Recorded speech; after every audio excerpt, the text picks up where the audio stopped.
तालुक्यातील ज्या शेतकऱ्यांना थोड्या जमिनी राहिल्यात त्यामध्ये 13 गावातून तळेगाव उरळी कांचन रेल्वे प्रस्तावित आहे।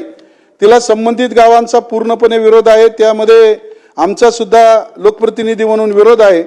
सदर आंदोलनामध्ये आम्ही सहभागी असून सदरचा प्रोजेक्ट खेड तालुक्यामध्ये होऊ नये अशी आमची या ठिकाणी मागणी आहे।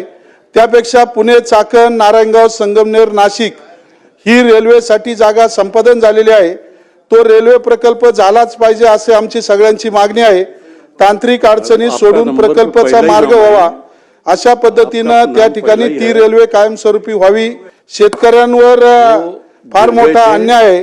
पुनर्वसनाचा प्रश्न बाकी आहे। अनेक वर्ष पुनर्वसनाचा प्रश्न त्या ठिकाणी सुटला गेला नाही। तो शासनाने सोडवा आणि शेतकऱ्यांना पुनर्वसनात जमीन मिळाव्या।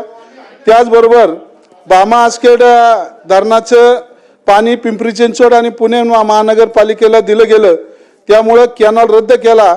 त्या कॅनलच्या जमिनी त्या ठिकाणी शेतकऱ्यांना परत मिळाव्यात।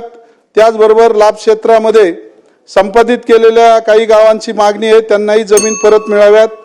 शेतकरी या माध्यमातून खऱ्या अर्थानं विचार करता आपल्या शेतकरी अडचणीत आहे। त्यामुळे अतिवृष्टीमुळे झालेल्या नुकसान भरपाई लवकर मिळावी, कर्जमाफी लवकर व्हावी।